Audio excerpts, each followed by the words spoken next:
So this comes from the Real Deal, Los Angeles, real estate media source that we tend to read quite a bit.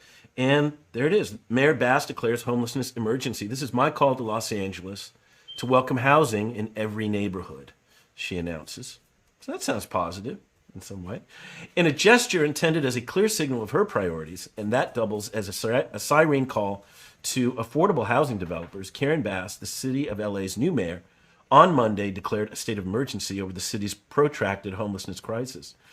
My mandate is to move Los Angeles in a new direction with an urgent and strategic approach to solving one of our city's toughest challenges, Bass declared on Monday morning, flanked by city council members and other civic leaders. I will not accept a homelessness crisis that afflicts more than 40,000 Angelenos and affects every one of us. It's a humanitarian crisis. Bass, who was elected last month after a contentious runoff against the billionaire commercial developer Rick Caruso, had long promised that declaring the homelessness emergency would be her first official act as mayor. Bass, a longtime Democratic congresswoman who is now the city's first female mayor, was sworn into the office by Vice President Kamala Harris in a jubilant ceremony held on Sunday afternoon and officially assumed the post beginning Monday. And just a little side note there, I heard that they efficiently moved all the homeless out for the jubilation, for the ceremony. Politics. Yeah, right? Yeah. Throughout a campaign that centered largely on the city's homelessness crisis, both she and Caruso emphasized a desire to streamline LA's slow approval process in order to build more housing quickly. Although she and Caruso differed on the nuances of their promises, Bass has promised to provide housing for 17,000 additional people by the end of her first year. The emergency declaration grants her additional powers on the issue, including the ability to activate an emergency operations team, expedite development permits, and suspend certain rules. The new mayor recently told LA Times editorial board that the order will help her office identify city-owned properties that could be converted into housing and facilitate the city's purchase of hotels and apartment buildings. She also focused heavily on the issue of the Sunday ceremony, pleading with regional leaders for collaboration on an issue that for years has vexed much of Southern California and with city residents, seemingly especially those in more affluent areas, to embrace new construction in their own neighborhoods. Los Angeles, we just cannot continue to overcrowd neighborhoods that are already overcrowded. So this is my call to LA to welcome housing in every neighborhood. In addition to other funding sources, her administration will gain traction on the issue with the windfall of funding from Measure ULA, the controversial new property transfer tax that voters passed in November. Much of the real estate industry bitterly opposed the measure, arguing it will cool the city's commercial and residential luxury markets and slow development. All right, so that kind of sets the tone. Do you want me to go over to the LA Times article you pointed out? Yeah. Yeah, let's do it. Okay, so I won't read it all, but the gist is, a year after opening 600 rooms to LA's unhoused, the Cecil Hotel is still mostly empty. Here's why. It's not much: a bed with a mattress, a small nightstand, a dresser, a closet, and some assorted appliances in a 160 square foot room. Some of those rooms have bathrooms, but most don't. Several floors of the 14th floor building were sweltering over the summer as residents waited for the air conditioner to turn on. The kitchen is all the way on the bottom floor. Still, the Cecil Hotel presents an opportunity for its formerly homeless inhabitants to have a room of one's own, one that comes with 24-hour security and the freedom to come and go without curfews. The historic hotel, with its haunted reputation and 600 rooms, reopened in December 2021 as a privately funded permanent supportive housing project, with most of the rooms reserved specifically for those in the bottom 30% of the area's median income. It's open to any of the thousands of unhoused Angelenos with a government-funded voucher. Many view the project as a promising new model in LA because of its size and flexibility. Let's see, where does it go? So basically what happened, people aren't using it because why? Right. It's about 1/3 full. Okay. Yeah, the article talks about how multiple people that they interviewed in preparation for this have said it's too small. They're not willing to live there. They don't like the fact that there are shared facilities. And a bigger one, the bureaucracy. This was a privately funded project that then has an agreement to take vouchers. Got it. So it is a private-public um, merger of resources. But unfortunately, the public side isn't doing their part to help bring people there and house them, both from a governmental perspective and the restrictions that come with that, but then also from, and this leads, I think, into our broader topic of this, Yeah. also from the desire for people on the street to be there or Right. not be there. Got it. And that's a hard one to digest, but that's Right. repeated in this article Right. as one of the hurdles. State of Well, I know. emergency. Uh-huh. What does it do? It brings more money, for sure. Yep. It frees up resources. Money isn't enough. Yeah. Money won't solve the problem. It hasn't solved the problem with the money that's been there for a long time already. Yeah. It is used inefficiently. It creates more jobs for other people. Sure. And I just don't think there's a connection with the people that are in these situations, or if they even want to go there. There's just a gap. Yeah. There's two components of. There's often conversations about what have put people in this situation, life circumstances, what has gotten them to become homeless, Right. trying to address that and prevent that from happening. And then there is addressing the situation of the people that are there. Right. I don't think there's anyone in this city that wants anyone to be homeless. Right. And I'm right there. Right. But it continually upsets me that it's a talking point for politicians, and that they're really not connecting well enough to solve the problem. Yeah. They're just throwing money at it. Well, I know you had a friend who said that he was homeless in the past. What were some of the things that kind of brought out some discovery for you, I think? Like what did he say about his situation? Yeah, there was no intention on talking to him about this topic. Yeah. It came up casually, and then it kind of opened up, and I was happy he was willing to share. Yeah. But he said to me he would not go to that space. Wow. And that's what really made me go, oh, I need to understand this. Why would you not go there? It seems like here's a space. It's better than being on the street. It's right. Choices. It should be safer. It should be better climate controlled. You can have a shower. You can cook meals. Right. The risks of being on the street are higher. So many things. Yeah. Yeah. But in the end, and I think this is something to consider for everyone who's evaluating this scenario and trying to figure out how they can help. He just said it like there was a disconnect. He knew his routines. He knew the people that lived in the area where he stayed.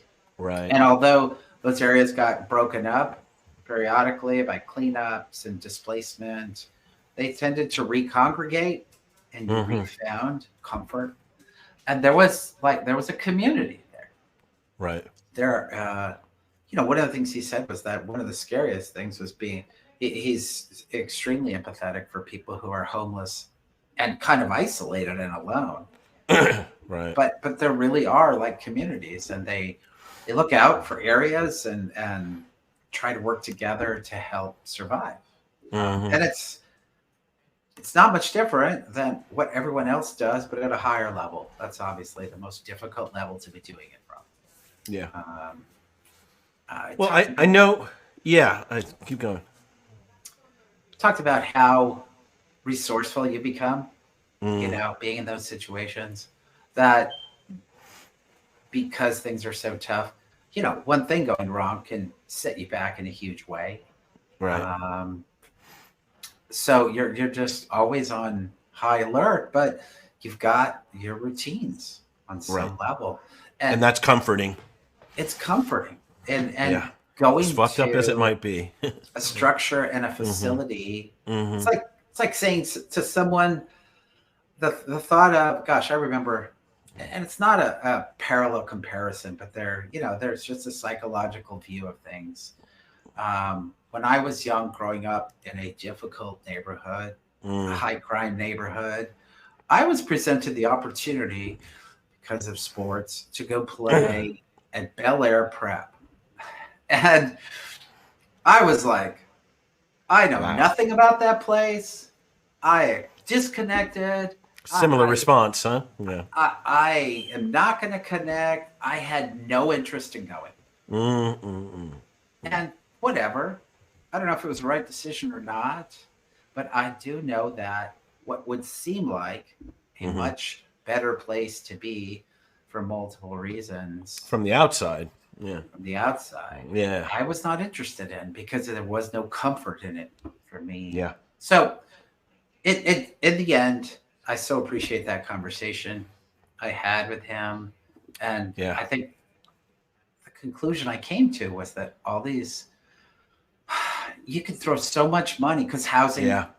is very expensive and you could just keep throwing money at it. But and it's so much about politics these days. Right. If you don't personalize it, if you don't create a system that Yeah. creates real connections, it won't solve it. Right. And then I get upset because now you threw all that money away, in Right. my opinion. Yeah. Yeah. Um, Well, I mean, she talked to 40,000 people, as you're saying. You've got to personalize it and sell each person into their solution, make them part of the solution. That is a big job, huge job. Wow. but that's what it's going to take. I mean, Yeah. she's.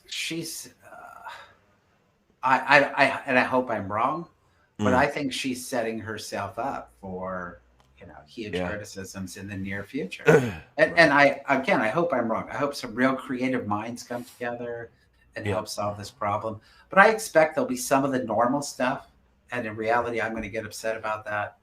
There'll Yeah. probably be, most likely, further extension of the moratorium on evictions, Oh, right. a further extension of a rent freeze, Yeah. very possible. And Yeah. my consistent position on that has always been great if you need it, Yeah. if you need it. Yeah. And it should be a qualifying component. Yeah. Because I would venture to say 60% plus, maybe 70% of the people that are potentially on the eviction block, which is the Mhm. argument now. You can't lift that ban because the eviction flood is going to happen. Right. I would venture to say what's happened is they've been enabled to not have to pay rent. And a lot of them didn't even need to do that, but it's changed a habit and a Right. pattern. Right. And there's no solution. Yeah. There's no solution. Yeah. Yeah. I know. How do you turn that boat around and go up to where Unless it the was? city wants to take a lump of money, if they really believe that, and listen, I've also been consistent about this, if they believe that all of those people should have had those protections, none of those people had to prove that they had a true hardship, which they established those parameters, and none of those people should be evicted, well, then pay their bills to the private citizens who compensated for that, and then we all start fresh. It's a Right. joint problem that we all deal with. Right.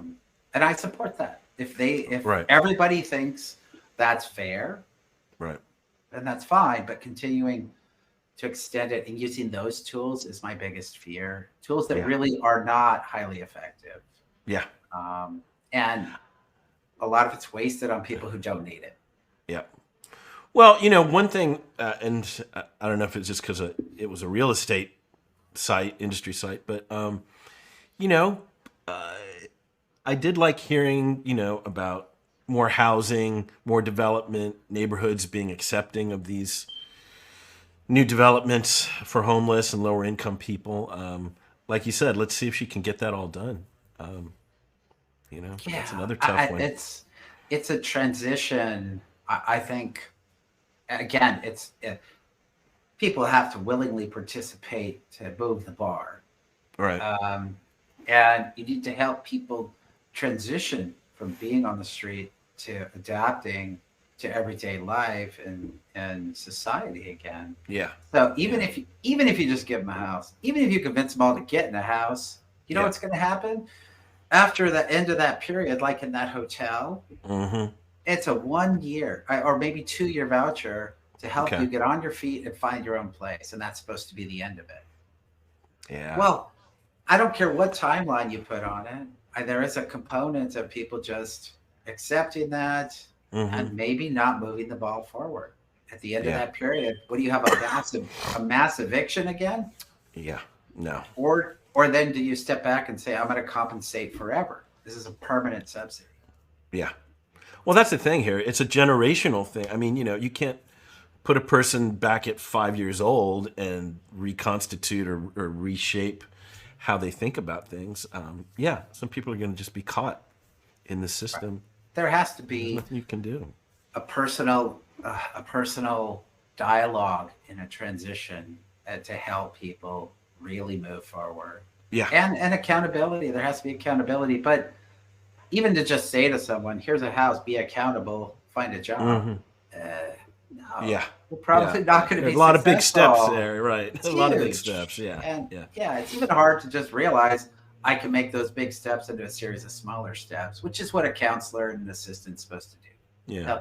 Help you create smaller steps to move forward. So, man, without the true supportive system, money is going to just be an unsuccessful answer to this problem. So Yeah. I hope Karen, luckily, has a lot of connections on the federal level, which is where Hmm. big dollars are that can be impactful. Let's be realistic. Yeah. And I hope she finds a way to access them, because city dollars are not going to be enough. Uh-huh. There just isn't enough excess in the city budget to deal with this. So Got it. all the All right. beds, yeah. Yeah. Yeah. I'm sure we'll continue this conversation later.